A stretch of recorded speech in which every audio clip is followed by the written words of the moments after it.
சட்டவிரோதமாக மணலேற்றிச் சென்ற வாகனம் விபத்து. இலங்கையில் மனித உரிமை மீறல்களால் பாதிக்கப்பட்டவர்களுக்கான ஆதரவை வெளிப்படுத்திய ஐநா. காணாமல் ஆக்கப்பட்டவர்கள் உயிரோடு இல்லையெனில் பகிரங்கமாக அரசாங்கம் மன்னிப்பு கோர வேண்டும். சிவசக்தி ஆனந்தன். யாழ் பல்கலையில் திருவம்பாவை பாராயணம் முன்னெடுப்பு. இலங்கையை ஆக்கிரமிக்க தயாராகும் கும்பல், வெளியான ரகசிய தகவல். நாட்டின் பெரும்பாலான பகுதிகளில் இன்று மழை. பால்மா இறக்குமதிக்கு தடை, வெளிவந்த அறிவிப்பு. மோசமான விளைவுகளை சந்திக்க நேரிடும், சீனா விடுத்துள்ள எச்சரிக்கை. வெடித்தது முரண்பாடு, அரசாங்கம் கவிழுமா? வெளிச்சத்துக்கு வந்த தகவல். சர்வதேசத்தின் யுத்த குற்றச்சாட்டுக்கான சந்தேக விதையை தூவியவர் பொன்சேகா, சரத் வீரசேகர குற்றச்சாட்டு. பல்கலைக்கழக மாணவர்களின் பதிவுக்கால எல்லை நீடிப்பு. வரவு செலவு திட்டம் விவாதிக்கப்படும் போதே கடன் கேட்டு இந்தியா செல்ல வேண்டிய நிலை, சித்தார்த்தன் சபையில் தெரிவிப்பு. கள நிலைமைகளை ஆராய இலங்கை வருகிறார் ஐநாவின் உதவி செயலாளர். விடுதலை புலிகள் மீளுருவாக்கம், சபையில் மகிந்த வெளியிட்டுள்ள தகவல். மாகாண சபை தேர்தல் நடத்தாமல் இழுத்தடிப்பு, வினோ நோகார்தலிங்கம் குற்றச்சாட்டு. சர்வதேச மனித உரிமைகள் தினத்தினை முன்னிட்டு திசாலினிக்கு நீதி கோரி போராட்டம். இலங்கை இராணுவ அதிகாரிகள் 20 அமெரிக்காவுக்குள் நுழைய அதிரடியாக தடை விதிப்பு.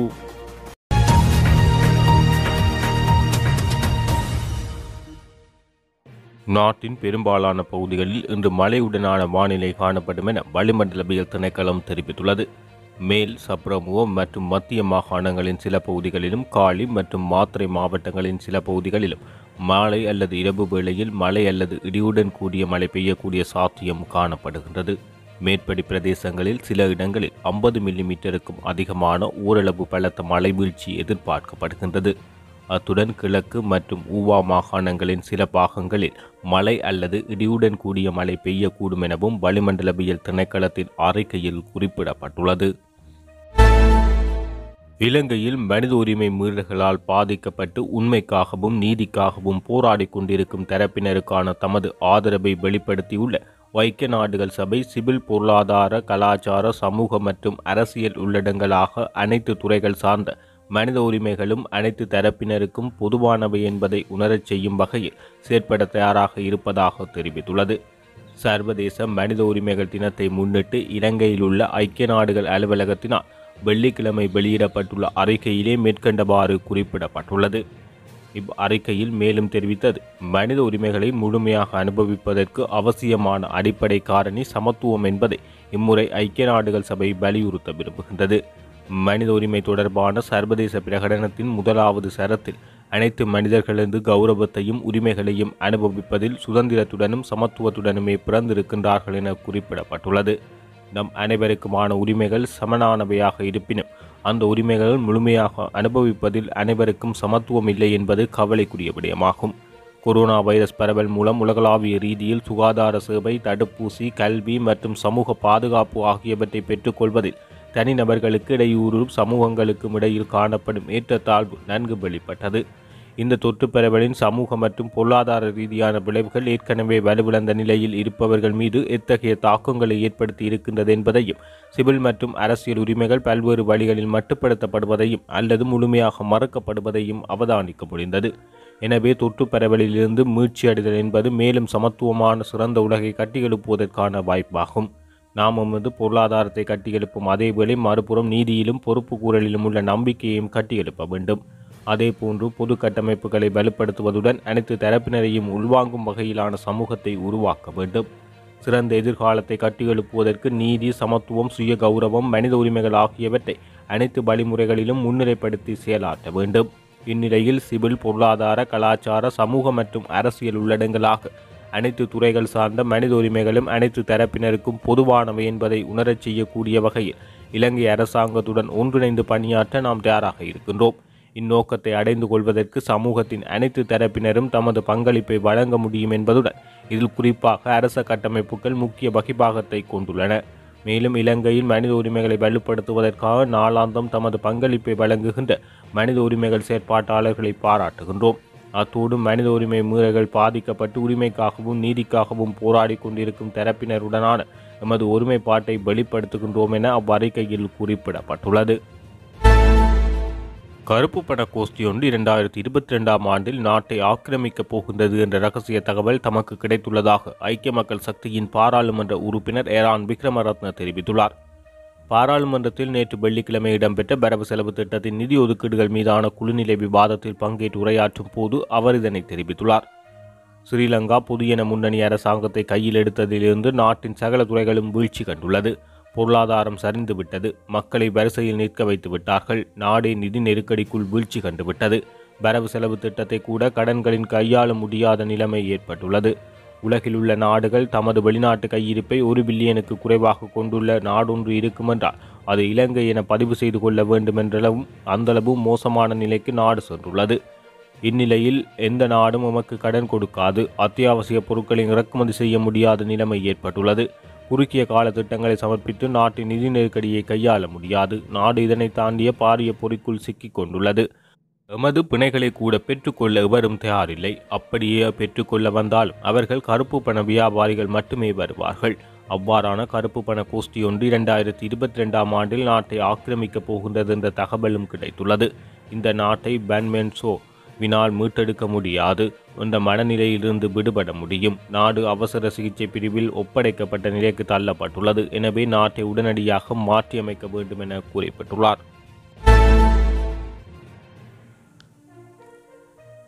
வரவு செலவு திட்டத்தில் உள்ள குறைபாடுகளை நிவர்த்தி செய்வதற்காக அமைச்சர் பசுல் ராஜபக்ச கடன் கேட்டு அல்லல் பட்டு திரிகிறார். வரவு செலவு திட்டம் பாராளுமன்றத்தில் விவாதிக்கப்படும் போதே அவர் கடன் கேட்டு இந்தியாவுக்கு செல்ல வேண்டிய நிலையில் இருக்கின்றார் என தமிழ் தேசிய கூட்டமைப்பின் யாழ் மாவட்ட பாராளுமன்ற உறுப்பினர் சித்தார்த்தன் தெரிவித்துள்ளார்.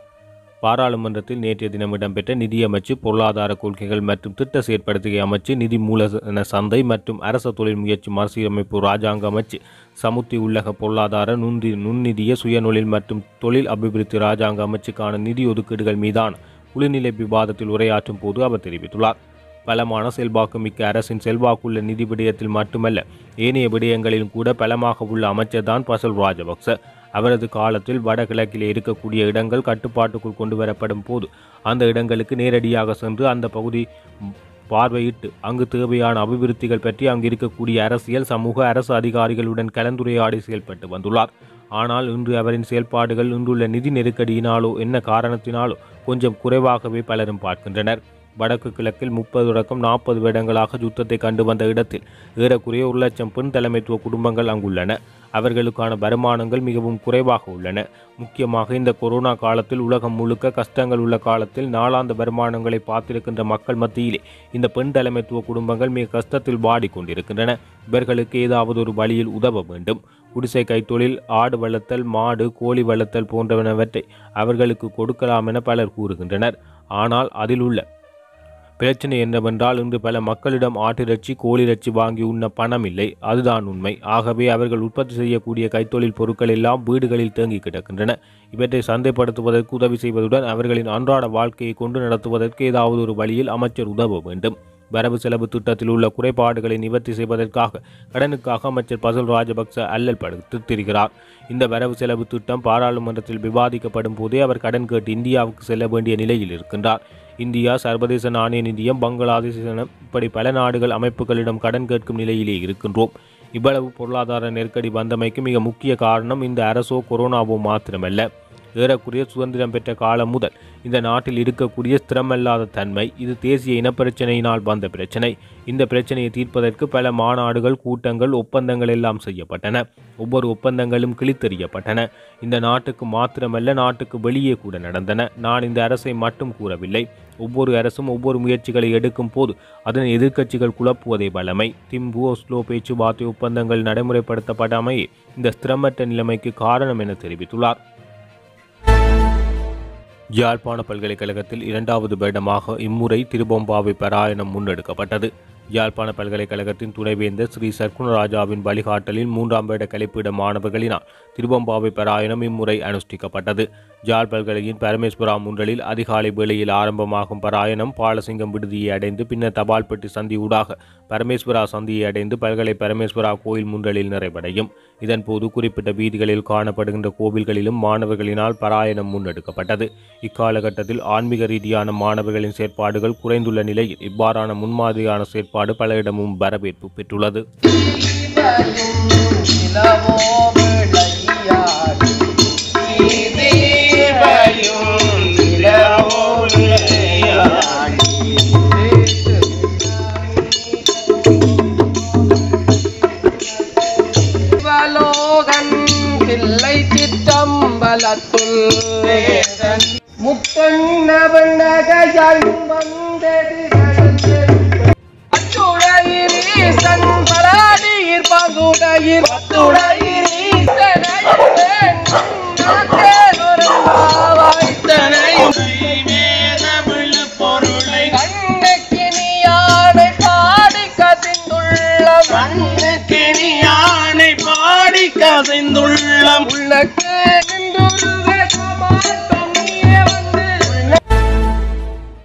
பால்மா இறக்குமதியை நிறுத்தப் போவதில்லை என விவசாய அமைச்சர் மஹிந்த ஆனந்த் அலுத்கமகே நேற்று பாராளுமன்றத்தில் தெரிவித்தார். நிதியமைச்சு உட்பட பல அமைச்சுக்களின் செலவீன தலைப்புகள் மீதான வரவு செலவு திட்ட குழு விவாதத்தின் போது அவர் இதனை தெரிவித்துள்ளார். நாட்டில் 60% பால்மா இறக்குமதி செய்யப்படுகின்றது. உற்பத்தி அதிகரித்தால் இறக்குமதியை குறைக்க முடியும் என அமைச்சர் பசுல் ராஜபக்ச பால் பண்ணையாளர்கள் மாநாட்டில் தெரிவித்ததாக அவர் குறிப்பிட்டுள்ளார். நாட்டு மக்களுக்கு உணவு தட்டுப்பாடு ஏற்பட இடமளிக்க மாட்டாது எனவும் அரசாங்கத்தின் தேவையற்ற செலவினங்கள் கட்டுப்படுத்த நடவடிக்கை எடுக்கப்பட்டுள்ளதாகவும் விவசாய அமைச்சர் தெரிவித்துள்ளார். பாராளுமன்ற உறுப்பினர்கள் மற்றும் அமைச்சர்களுக்கான வாகனங்களை இறக்குமதி செய்வதை அரசு தலைவர் நிறுத்தியுள்ளதாகவும் சில அமைச்சர்கள் தற்போது பஸ்களில் பயணிப்பதாகவும் அவர் குறிப்பிட்டுள்ளார். அதுதான் 2 அரசாங்கங்களுக்கும் உள்ள வித்தியாசம் எனவும் தெரிவித்துள்ளார். ஆளும் ஸ்ரீலங்கா பொதுஜன பெரமுன கட்சிக்கும் அதனோடு இணைந்த கூட்டணி கட்சிகளுக்கும் இடையே அண்மை காலமாக வெடித்துள்ள முரண்பாடுகள் அரசாங்கத்தை கவிழ்க்கும் அளவுக்கு செல்லாது என பொதுஜன பெரமுனவின் பாராளுமன்ற உறுப்பினரான SP திசாநாயக்க தெரிவித்துள்ளார். பொதுஜன பெரமுன தலைமையகத்தில் நேற்று இடம்பெற்ற ஊடகவியலாளர் சந்திப்பின் போது ஊடகவியலாளர்கள் எழுப்பிய கேள்விக்கு பதிலளிக்கும் போது அவர் இதனை தெரிவித்துள்ளார். கடந்த காலங்களிலும் சுதந்திர கட்சி அரசாங்கங்களில் முரண்பாடுகள் இருந்ததாகவும் அவர் இதன்போது சுட்டிக்காட்டியுள்ளார். விடுதலை புலிகள் வெள்ளை கொடியுடன் வந்த வேளையில் எமது இராணுவத்தினர் அவர்களை நோக்கி துப்பாக்கி பிரயோகம் செய்ததாக கூறி சர்வதேசத்தின் யுத்த குற்றச்சாட்டுக்கான சந்தேக விதியை தூவிய சரத் பொன்சேகா இன்று இராணுவ நலன்கள் குறித்து பேசுகின்றமை வேடிக்கையானது என அமைச்சர் சரத் வீரசேகர தெரிவித்துள்ளார். பாராளுமன்றத்தில் நேற்று வெள்ளிக்கிழமை விசேட கூட்டொன்றை முன்வைத்த வேளையில் பொதுமக்கள் பாதுகாப்பு அமைச்சர் சரத் வீரசேகர இதனை தெரிவித்துள்ளார். இது குறித்து அவர் மேலும் உரையாற்றுகையில் எமது ஆட்சியில் இன்று இராணுவத்தின் நலன்கள் குறித்தும் அவர்கள் குறித்தும் ஒருவேளை தேநீர் குறித்தும் கேள்வி கேட்கும் சரத் பொன்சேகா தான் அன்று சர்வதேசத்தினால் எமது இராணுவத்தின் மீது போர்க்குற்றச்சாட்டு சுமத்தப்பட வேளையில் இராணுவம் போர்க்குற்றவாளிகள் என கூறிய வேளையில் அதனை நல்லாட்சி அமைதியாக ஏற்றுக்கொண்ட நிலையில் சர்வதேசத்திடம் மண்டியிட்ட நேரத்திலும் ஊமை பூண்டு இருந்தார் என்பதை நினைவுபடுத்த விரும்புகின்றேன். விடுதலை புலிகள் வெள்ளை கொடியுடன் வந்த வேளையில் எமது இராணுவத்தினர் அவர்களை நோக்கி துப்பாக்கி பிரயோகம் செய்தனர் என கூறி சர்வதேசத்தின் யுத்த குற்றச்சாட்டுக்கான சந்தேக விதியை தூவியதும் சரத் பொன்சேகா தான் என்பதை மறந்துவிடக் கூடாது. ஆகவே ஏனைய நாடுகளின் ஃபீல்ட் மார்ஷலின் தகுதி அவர்களின் செயற்பாடுகள் என்பனவற்றை அறிந்து கொண்டு இனியாவது இலங்கையின் ஃபீல்ட் மார்ஷல் செயற்பட வேண்டுமென கேட்டுக்கொள்கின்றேன். நிலவு பிரகாசிக்கும் வேளையில் தான் நரிகள் உலகிடும். எனவே அதனை பொருட்படுத்த வேண்டாம் என மிகவும் மதிக்கும் மதகுரு ஒருவர் என்னிடம் அண்மையில் கூறினார். இந்த சபையில் எனக்கு எதிராக முன்வைக்கும் குற்றச்சாட்டுகளின் விமர்சனங்களை நான் கருத்தில் கொள்ளப் போவதில்லை. நான் பெண்களை மதிக்கும் நபர். ஆனால் சரத் பொன்சேகா பெண்களை அவமதிக்கும் நபர். அவருக்கு வழங்கப்பட்ட ஃபீல்ட் மார்ஷல் பதவியை கூட அவர் மதிக்கவில்லை. அதனை பெற்றுக் கொடுத்த முன்னாள் ஜனாதிபதியையும் அவர் அவமதித்துள்ளார் என குறிப்பிட்டுள்ளார். பல்கலைக்கழக மாணவர்களை பதிவு செய்யும் கால எல்லை மேலும் நீடிக்கப்பட்டுள்ளது. பல்கலைக்கழக மாணவர்களை பதிவு செய்யும் கால எல்லை நேற்றுடன் நிறைவடையும் நிலையில் குறித்த பதிவு செய்யும் காலம் நீடிக்கப்பட்டுள்ளது எனவும் இதற்கமைவாக பல்கலைக்கழக மாணவர்களை பதிவு செய்யும் கால எல்லை எதிர்வரும் 16ஆம் தேதி வரை நீடிக்கப்பட்டுள்ளதாக பல்கலைக்கழக மானியங்கள் ஆணைக்குழுவின் தலைவர் பேராசிரியர் சம்பத் அமரதுங்க தெரிவித்துள்ளார். ஐக்கிய நாடுகள் சபைக்கான உதவி செயலாளர் நாயகம் கன்னி விக்னராயா 5 நாள் உத்தியோகபூர்வ விஜயம் மேற்கொண்டு எதிர்வரும் 15ஆம் தேதி இலங்கை வரவுள்ளார். அவர் ஐக்கிய நாடுகளின் அபிவிருத்தி திட்டத்தின் உதவி நிர்வாகி மற்றும் அதன் ஆசிய பசிபிக் பிராந்திய பணிப்பாளராகவும் உள்ளார். அண்மையில் முடிவடைந்த உலக காலநிலை மாநாட்டின் முடிவுகள் மற்றும் பிராந்தியத்தினுள் கொரோனா தொற்று பிந்திய பொருளாதார மீட்சி என்பனவற்றை ஆராய்வதே உதவி செயலாளர் நாயகத்தின் இலங்கை விஜயத்தின் நோக்கமாகும். இதன்போது அவர் விசேடமாக மனித வள அபிவிருத்தி துறையின் வெற்றிக்கான நிலைபெறான அபிவிருத்தி இலக்குகளை அடைவதை விரைவுபடுத்துவதில் கவனம் செலுத்துவார் என தெரிவிக்கப்பட்டுள்ளது. காணாமல் ஆக்கப்பட்டவர்கள் உயிரோடு இல்லாமல் இருந்தால் பகிரங்கமாக அரசாங்கம் மன்னிப்பை கூற வேண்டும் என முன்னாள் பாராளுமன்ற உறுப்பினரும் ஈழ மக்கள் புரட்சிகர விடுதலை முன்னணியின் செயலாளருமான சிவசக்தி ஆனந்தன் தெரிவித்துள்ளார். வவுனியாவில் காணாமல் போன உறவினர்களால் நேற்று மேற்கொள்ளப்பட்ட தீப்பந்த போராட்டத்தின் பின்னர் ஊடகங்களுக்கு கருத்து தெரிவிக்கும் போது அவர் இதனை தெரிவித்துள்ளார். காணாமல் ஆக்கப்பட்டிருக்கும் உறவுகள் இன்றைக்கு நூற்றுக்கணக்கானவர்கள் தங்களுடைய உறவினர்களை இழந்திருக்கின்றார்கள். ஆகவே அரசாங்கம் காலம் கடத்தி சாட்சியங்களை அளிக்காமல் மக்களுக்கு நீதியை வழங்க வேண்டும். காணாமல் ஆக்கப்பட்டவர்கள் உயிரோடு இல்லாமல் இருந்தால் பகிரங்கமாக அரசாங்கம் மன்னிப்பை கூற வேண்டும். அதற்கு அடுத்த கட்டமாக என்ன நடவடிக்கை எடுக்க வேண்டுமோ அதற்கான ஒரு நிலைமைக்கு செல்வதற்கு சர்வதேச சமூகம் இலங்கை அரசுக்கு ஒரு முழுமையான ஒரு அழுத்தத்தை கொடுக்க வேண்டும் என இதன் போது தெரிவித்துள்ளார். இந்த 12 வருட காலத்தில் போரால் பாதிக்கப்பட்டிருக்கக்கூடிய காணாமல் ஆக்கப்பட்டவர்கள், அரசியல் கைதிகள், நில அபகரிப்பு உள்ளிட்ட பல பிரச்சனைகளுக்கு இந்த 12 வருட காலமும் மனித உரிமை பேரவைக்குள் எந்த ஒரு தீர்வும் காண முடியாத நிலையில்தான் தள்ளப்பட்டிருக்கின்றது. ஆகவே தமிழ் மக்கள் நீண்ட காலமாக தமக்கு நீதி கிடைக்க வேண்டும் என்பதற்காக இந்த மனித உரிமை பேரவையில் எதிர்பார்த்திருந்து ஏமாற்றமடைந்துள்ளனர். அது மட்டுமல்லாமல் தமிழ் மக்களுடைய இந்த பிரச்சனையை வெறுமனே சிறுபான்மை குழுக்கள் என்று இந்த மேற்குலக நாடுகள் அதற்கு குறுகிய வட்டத்துக்குள் இதை நோக்குகின்ற நிலைமை இருக்கின்றது. அது தொடர்ந்து நீடிக்கப்பட்டால் இருக்க வேண்டுமாக இருந்தால் சர்வதேச சமூகம் இந்த போர் பாதிப்பால் ஏற்பட்டிருக்கின்ற அத்தனை பிரச்சனைகளுக்கும் ஒரு தீர்வு காண்பதற்கு இலங்கை அரசாங்கத்துக்கு கடுமையான ஒரு அழுத்தத்தை பிரயோகிப்பதற்கான ஒரு காலகட்டம் வந்துள்ளது எனவும் இதன்போது கருத்து தெரிவித்துள்ளார். நாட்டில் இனவாதத்தை ஏற்படுத்துவதற்கோ அல்லது விடுதலை புலிகள் மீளுருவாக்கத்திற்கோ ஒருபோதும் இடமளிக்கப் போவதில்லை என அமைச்சர் மஹிந்த அமரவீர தெரிவித்துள்ளார். பாராளுமன்றத்தில் நேற்றைய தினம் உரையாற்றும் போது அவர் இதனை தெரிவித்துள்ளார். வரவு செலவு திட்டத்துக்கு ஆதரவு வழங்க வேண்டுமெனில் விடுதலை புலி உறுப்பினர்களை விடுதலை செய்யுமாறு ராசமாணிக்கம் சாணக்கியன் தெரிவிப்பாராயின் அவ்வாறானவர்களின் ஆதரவு எங்களுக்கு தேவையில்லை. சாணக்கியன் உள்ளிட்டோரின் வாக்குகளை அவர்களே வைத்துக் கொள்ளட்டும். அவர்களின் நிபந்தனைகளுக்கு நாங்கள் அடிபணிய போவதில்லை என தெரிவித்துள்ளார்.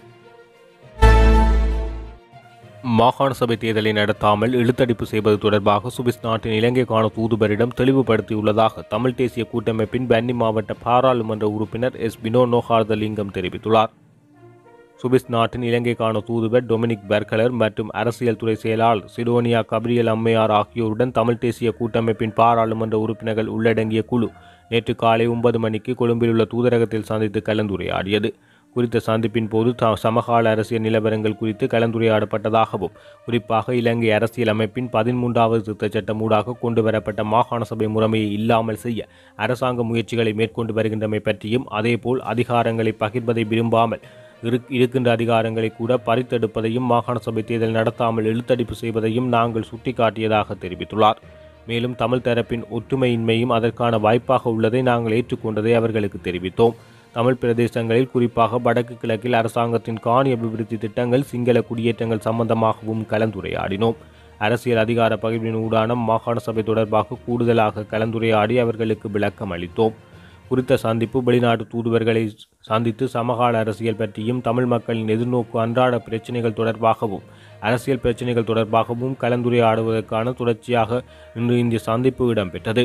கடந்த வாரங்களில் பிரிட்டன், கனடா, ஜெர்மன், நோர்வே ஆகிய நாடுகளின் இலங்கைக்கான தூதுவர்களுடனான சந்திப்பை மேற்கொண்டு தமிழ் மக்கள் எதிர்நோக்குகின்ற அரசியல் பிரச்சினைகள், அரசினால் திட்டமிட்டு மேற்கொள்ளப்படும் காணி ஆக்கிரமிப்பு மற்றும் தொல்லியல் திணைக்களம், பெனலாகா திணைக்களம், மகாபலி எல்பலியம் ஊடாக திட்டமிட்டு எங்களுடைய காணிகள் அபகரிக்கப்படுகின்றமை தொடர்பாகவும் மாகாண சபை தேர்தல் பிற்போடப்பட்டுள்ளமை தொடர்பாக பல்வேறு விடயதானங்கள் கடந்த காலங்களில் ஏனைய தூதுவர்களுடனும் தெளிவுபடுத்தியதாக அவர் தெரிவித்துள்ளார். சிறுவர் தொழில் மற்றும் சிறுவர்களை வீட்டுக்கு தொழிலுக்கு அமர்த்துவதை நிறுத்து என்னும் துணைப்பொருளில் டயகமவில் போராட்டம் ஒன்று முன்னெடுக்கப்பட்டது. கடந்த 4 மாதங்களுக்கு முன் கொழும்பில் பாராளுமன்ற உறுப்பினர் ரிசார்ட் பதியுதீன் வீட்டில் பணிபுரிந்து கொண்டிருந்த 16 வயதுடைய கிசாலினியின் மரண விசாரணை இதுவரை இழுபறியாக இருப்பதாகவும் இதற்கு உடனடியாக தீர்வு கோரியும் இதன்போது வலியுறுத்தப்பட்டது. அத்தோடு மக்கள் எதிர்நோக்கும் காணி தொழிலாளர்களின் பிரச்சினை, அத்தியாவசிய பொருட்களின் விலைவாசி அதிகரிப்பு, கல்வி தொடர்பான பிரச்சினை, சிறுவர் பெண்கள் உரிமைகள் போன்ற விடயங்கள் தொடர்பில் பதாதைகள் ஏந்தியவாறு எதிர்ப்பை வெளிப்படுத்தினர். அரசு சார்பற்ற அதிகாரிகள், சிவில் அமைப்பினர் உட்பட புரோடெக் அமைப்பின் அதிகாரிகள், உத்தியோகத்தர்கள், சிறுவர்கள், பாடசாலை மாணவர்கள், சமூக ஆர்வலர்கள் என மக்கள் பலரும் கலந்து கொண்டனர். யாழ் வடமராட்சி பலிபுரக்குறிச்சி பகுதியில் சட்டவிரோதமாக மணலேற்றி வந்த லொரியொன்று வேக கட்டுப்பாடை இழந்து விபத்துக்குள்ளாகியது. வீதி சோதனை நடவடிக்கையில் ஈடுபட்டிருந்த விசேட அதிரடிப்படையினர் குறித்த வாகனத்தை நிறுத்திய போது வாகனத்தை நிறுத்தாது சாரதி தொடர்ச்சியாக பயணித்த நிலையில் விசேட அதிரடிப்படையினர் துரத்தி சென்ற போது கட்டுப்பாட்டை இழந்து வாகனம் தொலைத்தொடர்பு கம்பத்துடன் மோதி விபத்துக்குள்ளானது. அதில் பயணித்தவர்கள் அங்கிருந்து தப்பியோடிய நிலையில் வாகனத்தை கைப்பற்றிய பருத்தித்துறை போலீசார் மேலதிக விசாரணைகளை மேற்கொண்டு வருகின்றனர். இவ்வேளை நேற்று அதிகாலை குடத்தனை பகுதியில் சட்டவிரோதமாக மணலேற்றி வந்த உளவு இயந்திர சாரதியை விசேட அதிரடிப்படையினர் கைது செய்து பருத்தித்துறை போலீசாரிடம் ஒப்படைத்திருந்தனர். மனித உரிமை மீறல்களுக்காக மேலும் 2 இலங்கை ராணுவ அதிகாரிகளுக்கு அமெரிக்கா தடை விதித்துள்ளது.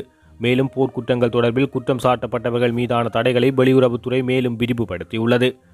ரிங்கோ 11 காணாமல் போன சம்பவங்கள் தொடர்புடைய இலங்கை கடற்படை புலனாய்வு அதிகாரி சந்தன ஹெட்டியாராச்சி மற்றும் 8 தமிழர்களை கொலை செய்த சம்பவத்தில் தொடர்புடைய சுனில் ரத்நாயக்க என்ற சிப்பாய் ஆகியோருக்கு இப்போது அமெரிக்காவுக்குள் நுழைய தடை விதிக்கப்பட்டுள்ளதுடன் அவர்களது குடும்பத்தினரும் அமெரிக்காவுக்குள் நுழைய தடை விதிக்கப்பட்டுள்ளது.